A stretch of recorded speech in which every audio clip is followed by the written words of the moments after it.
mint egy év telt el azóta, hogy ezt a különleges motort megvettem. Ügyintézéshez, munkába járáshoz, rövidebb túrákhoz használom, de tavaly nyáron még Montenegrót is megjártuk vele. Most eljöttem ide a horvát tengerpartra, hogy ebben a festői környezetben foglaljam össze, mik az elmúlt bő egy év tapasztalatai a Brixton Rayburnnel kapcsolatban.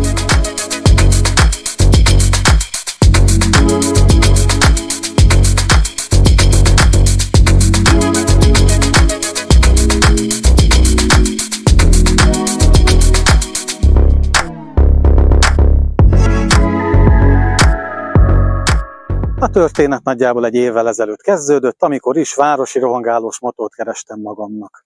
A kritériumok a következők voltak: legyen 125 köbcentis, nem akartam nagyobbat, egyszerű, megbízható konstrukcióval rendelkezzen, de legyen egy olyan külseje, egy olyan formanyelve, ami nem minden nap jön szembe a forgalomban.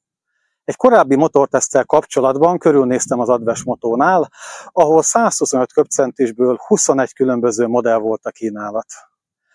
Amint megláttam a Rayburnt, egyből tudtam, ez a nekem való motor.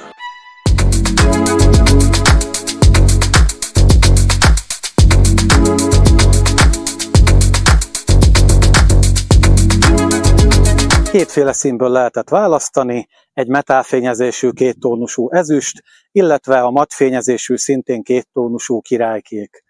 Nekem ez utóbbi nyerte el a tetszésemet. Megrendeltem tehát, majd amikor megérkezett, a nappalimban raktam össze a motort, készítettem is erről egy videót, a linkjét betettem a leírásba. Következett a bejáratás, melynek 1000 kilométerét többségében városi, elővárosi forgalomban abszolváltam, némi kisebb vidéki túrával egybekötve. Az első szervíz, az 1000 kilométeres bejáratás után pedig fogtuk magunkat a Rayburnnel, és elmentünk Montenegróba.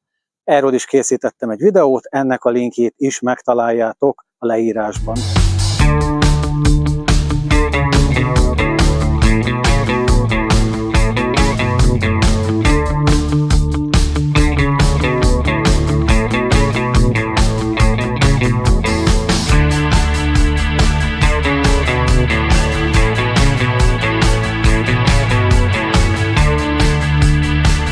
Montenegrói túra nagyjából 2300-2400 km volt összesen. Hát ez alatt igen alaposan összeszoktunk a Rayburnnel. Többségében országúti etapokat teljesítettünk, de természetesen rengeteg hegyi szerpentén, felfutó, és hát városi forgalom is volt benne.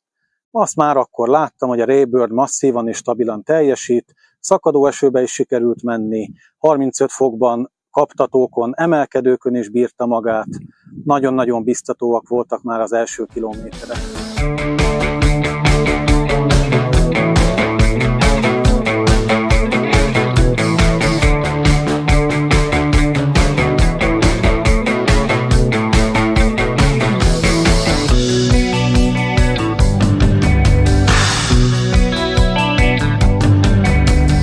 A külseje még bő egy év után is kifejezetten meggyőző számomra, mindig szívesen nézek rá. És ez nem csak a sziluettnek köszönhető, nem csak a kéttónusú gyönyörű matt tanknak, illetve a vele nagyon szépen párban lévő bőrnyeregnek, hanem azoknak az apró részleteknek, finomságoknak, amiket mindig jó újra és újra megnézni, rácsodálkozni.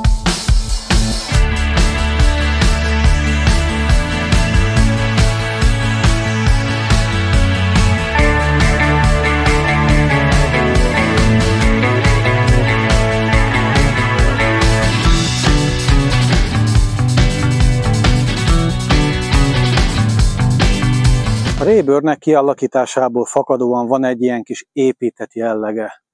És úgy tűnik a külföldi fórumok fotói alapján, hogy a tulajdonosokat ez valahogy inspirálja, sarkalja arra, hogy ők is egy kicsit átbarkácsolják, átszabják a maguk ízlése szerint. Egészen megdöbbentő fotókkal és eredményekkel is találkoztam már. Jó magam, a gyári, a stock híve vagyok, de még én is egy kicsit a saját igényeimhez szabtam a Rayburnt, noha csak a jó ízlés és bizonyos keretek között.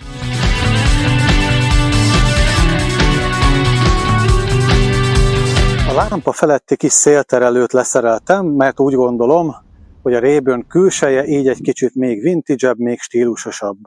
Mint látható, a kormány sem úszta meg átalakítás nélkül, rátekertem ugyanis egy kormányszalagot, Ennek két oka is van. Az egyik esztétikai, talán jobban néz így ki, a másik viszont kifejezetten funkcionális, praktikus megoldás, ugyanis a Rayburn alapvetően egy fekete műanyag markolattal rendelkezik, ami úgy Montenegróban, mint itt Horvátországban, de bárhol, ahol 35 fok meleg van, a napon hagyva jó alaposan átforrósodik, és nem túl kényelmes utána elinduláskor megfogni a forró markolatot. Ez a kormányszalag viszont szerencsésen nem melegszik át, valamint vastagabb, puhább lesz tőle a kormánymarkolat, kényelmesebb fogni, szorítani és támaszkodni is, ugye a sportos üléspozícióból fakadóan haladás közben egy picit mindig támasztani kell magamat karból, vállból is.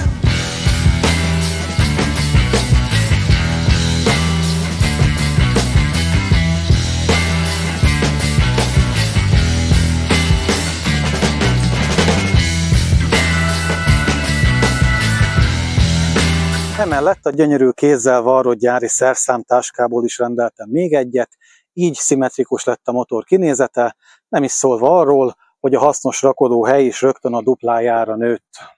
A szerszámtáska egyébként nem csak stíluselem, hanem érdemi haszna van, valóban lehet belepakolni.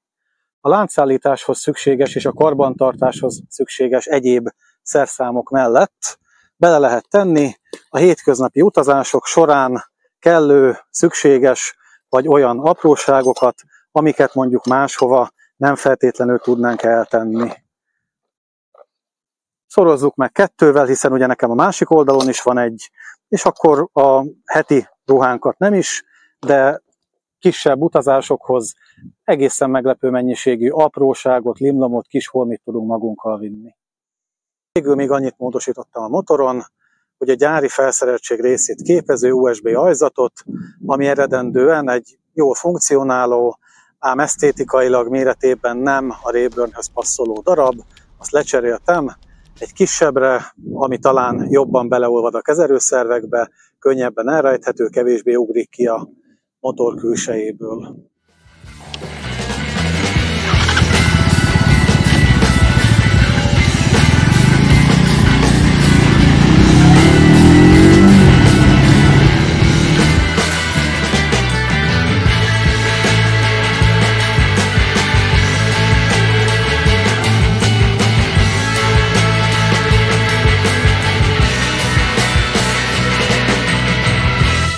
A Rayburn testre szabhatóságát fokozza az is, hogy az utasülés egy mozdulattal eltávolítható, mármint ha előzőleg kitekertük a csavarokat.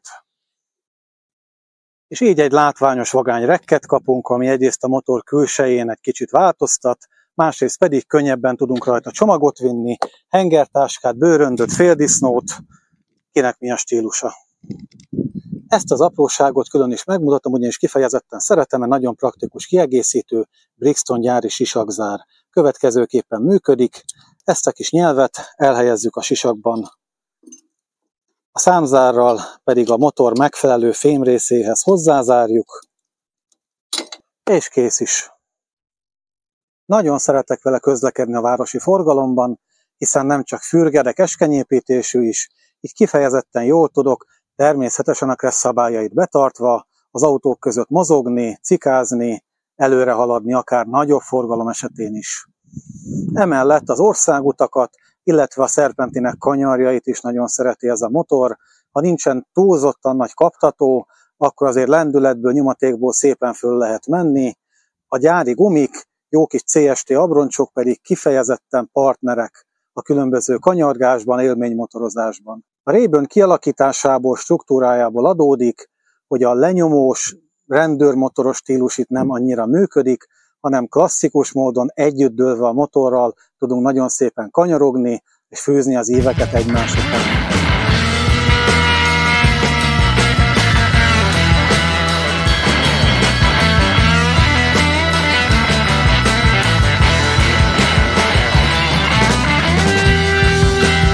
A jó kanyargáshoz azonban nem csak jó gumikra és villaszögre, hanem megfelelő fékekre és futóműre is szükségünk van.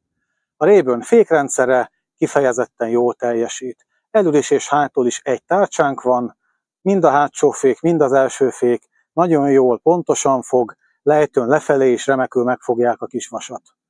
A futómű elől nem állítható, egy gumiharang óvja a hagyományos teleszkópot, hátul pedig 6 fokozatban állítható az előfeszítése a kétoldalú, klasszikus stílusú rugóstagnak.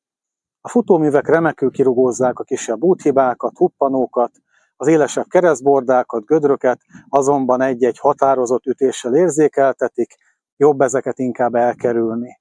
A futómű van annyira feszes, hogy országúton, szerpentineken, jó kis kanyarokban remekül tartja az ívet, remekül tartja magát. Alkalmas tehát arra, hogy valóban élménymotorozással töltsük el az óráinkat a nyeregben.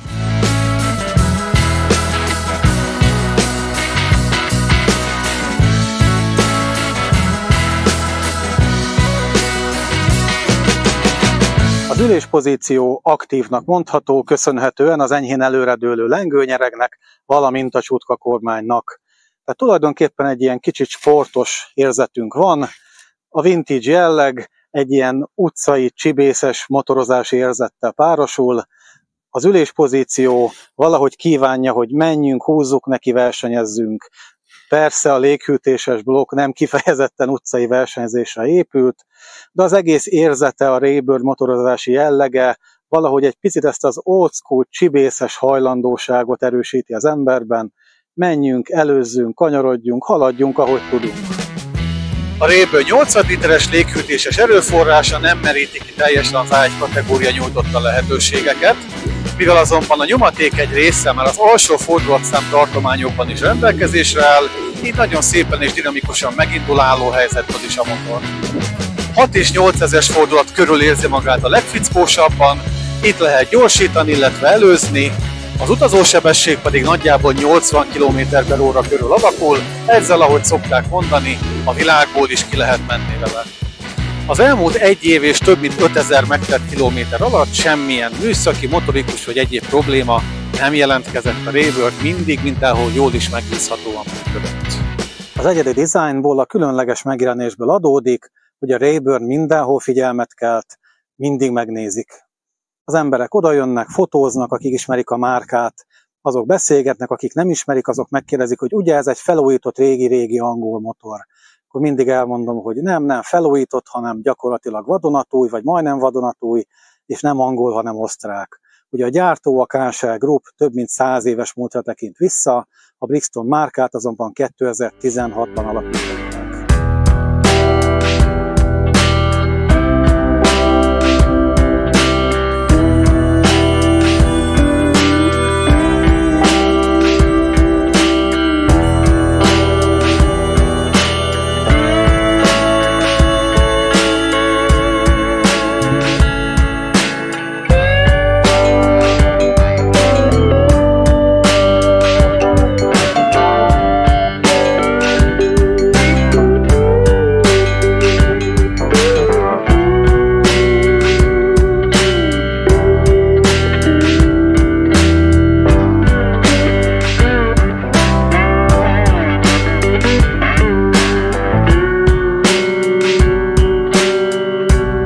Összességében elmondhatom tehát, hogy a Brixton Raybirdnél jól választottam. A motor külseje, műszaki tartalma nekem a hétköznapi motorozások során elegendő, sőt, még nagyobb távolságokra is el tudok vele merészkedni. Élmény ránézni, élmény menni vele, az a fajta vintage feeling, ami úgy a külsejében, mind a motorozhatóságában jelen van, az pedig nálam teljesen betalált.